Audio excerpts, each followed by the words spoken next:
Gold and silver are both defying the odds today, and no one is talking about it.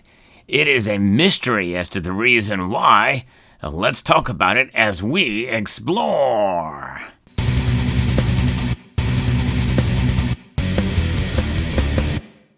This is one of those rare occasions where I'm actually looking for answers from you, the viewers, in my research about the market move today.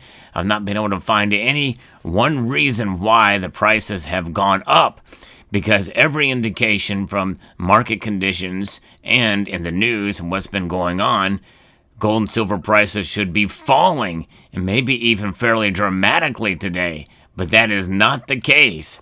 Here is the tail of the tape with all of the metals here that we're going to be covering here. Everything is in the green with a surge in price for both gold and silver. Palladium was also up almost 4% today. Gold, moments before the markets close, is up over 2.3%, up $91.90, comfortably above the $4,000 an ounce mark to $4,023. Silver is up 2.79% right now. It's up $1.32 at this moment in time to $48.93. It did get right up above $49 briefly earlier in the trading session. Platinum is up a 1.7%, up $27. Palladium up almost 4%, up $54. And we even saw a movement in rhodium today. It's up $100 to $8,450. Now, there's a lot going on in the markets for sure, but there's no talk. I can't find any reasons why this is occurring that makes any logical sense. It should not have happened. Now, my friends at Summit Metals, they know a lot about precious metals. The two owners actually do engage in the community on YouTube as well, so definitely check them out there. But check them out as a place to buy your gold and silver as well. A link is in the description below, and experience their great customer service. So, what's been going on today? Well, the stock market is down slightly. That is one indicator that, precious metals will go up because of that. But the dollar strength is up. The dollar is up today. It's at 99.56, a 0.42%. Usually it trades in inverse of the dollar, but it is moving along with the dollar, outperforming it to the upside. So it's kind of crazy. And we also had trade talks with a meeting that was held with President Trump and President Xi Jinping of China. And President Trump mentioned that the meeting went very well. On a scale of 1 to 10, it was a 12. Now, we know how the president over-exaggerates a lot of things, but nonetheless, it's a positive development. They're going to ship soybeans, they're going to allow soybeans to be exported out of the United States into China. And there's other areas where there could be a potential deal for trade. Those prospects normally would be good, and that could cause the price of gold and silver to go down. But I think to some extent, it makes more sense that silver would stay up and gold go down because of this. Because if you're taking away this idea of high tariffs on China, well, that means that there's going to be a flow of goods and services, and silver will flow as well, too, for all of the needs that China is involved in production of that they need this silver for. That's very important to understand. This is why I think silver, in a way, is going to have a higher support level when it gets through this bull run, which, by the way, we're starting to move back up again with this surprising move with silver, outperforming gold slightly here today. That has narrowed the gold to silver ratio to 82.35. But nonetheless, this should not really be happening with all of this good news that we're getting about this deal and with China. And we started out, a little bit timid with the movement up, but now in late trading, moments before the markets close, we're up fairly dramatically here, well over 2% for both metals. It should not be happening, and so it's very intriguing as to the reasons why, especially when everything is quiet. There's no analysis that discusses this. All is quiet on every front as to the reasons why gold and silver have surged today. What kind of buying is going on? Are people buying the dip and it's caused the price to go up? I don't know. If we look at the volumes of the gold market here, We can see that there was a lot of volume that was heading into this afternoon that has pushed the price up. There was a lot of buying that was happening, some selling too, but mostly a lot of buying that had occurred. It's really staved off now, which has pulled the prices back slightly, but they are still up in late trading here.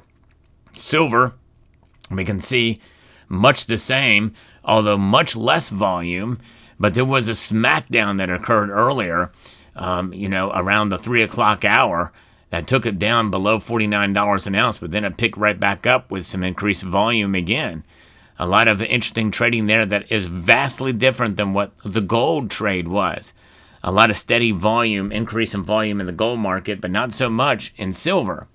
So it is quite interesting to see with some smackdowns that are occurring in silver. Silver is more volatile, but it's coming out okay. Now, the volume has really tapered off here in the last hour or so, and the prices have reacted and come back down. So I think, in a sense, the natural momentum is to pull back as based off of the news and the strength of the dollar, which is putting pressure. Now, also, with what we saw yesterday with what Jerome Powell said about it's not a sure thing that there's going to be a rate cut in December. That should have been bearish for both gold and silver. But nonetheless, they are up today. So it's kind of intriguing, and it has me scratching my head. But, and I don't know, do you know any news or anything, any analysis that could lead to these prices moving in this direction? I don't know. It's fascinating. I've just not been able to find it.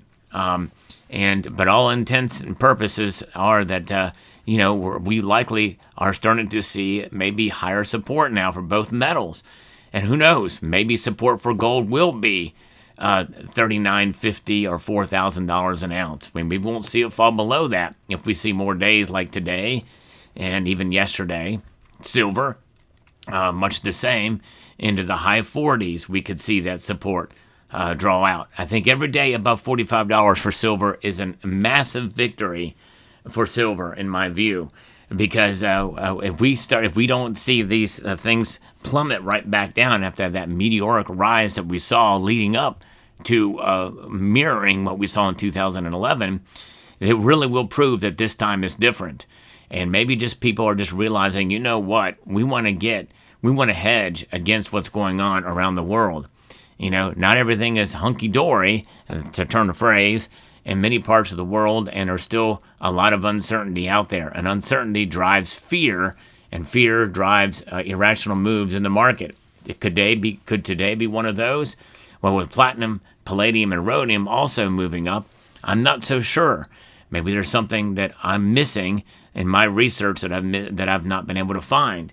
And maybe you know something. Maybe by the time you see this video, there'll be more information that has come out.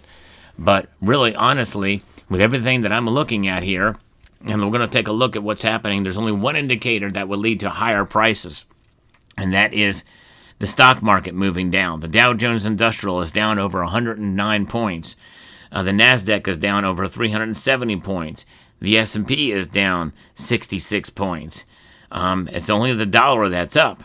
The New York Stock Exchange is also down. Crude oil is down. So it really doesn't make a whole lot of sense. Copper is down slightly, but all the other metals are up slightly. And so notwithstanding, that Bitcoin is also down. It's down over 3,800. And so it's the Ethereum as well as all the cryptocurrencies are really down here today as well. So there's a lot of things that are causing a lot of uncertainty, certainly in other areas. And so maybe it is just related on the stock market, and they're finding ways to hedge themselves because there's a lot of fear there. I don't know. The stock market is usually overhyped and relied upon too much, and so when it goes down, maybe people tend to just hedge and put a safe bet into a core of gold and silver. That very well could be what's happening here. I would not be surprised if that is the one indicator. That's the only thing I can make sense of. Otherwise, it's a total and complete mystery to me. And so most of the reports that we see, like Kitco and other places, are talking about what happened yesterday and not today. When these are pretty substantial moves, anything above 2% is a surge in my view. And in one day, a 2% plus move in one direction or another is a pretty big deal, and especially if it happens over multiple days. Now, tomorrow is a new day. It is Friday, and we have experienced smackdowns for the past 2 Fridays, pretty big ones, albeit, and we could see it again tomorrow. So maybe it's we're going to see delayed market reaction to what happened today in the news. So that very well could be the case too. Otherwise, we're just going to roll with the punches. I hold on to my precious metals and made a purchase yesterday. It looks like now I'm coming out okay with that purchase, but nonetheless, you never know. You got to be prepared for a negative downturn in the metals markets whenever you make a purchase. So there you have it. Let me know what your thoughts are in the comment section down below. Hope you found this video informative, insightful, and educational. Would like to extend a multitude of gratitude to each and every one of you for taking the time to watch, and to encourage you to please rate, share, comment, and subscribe.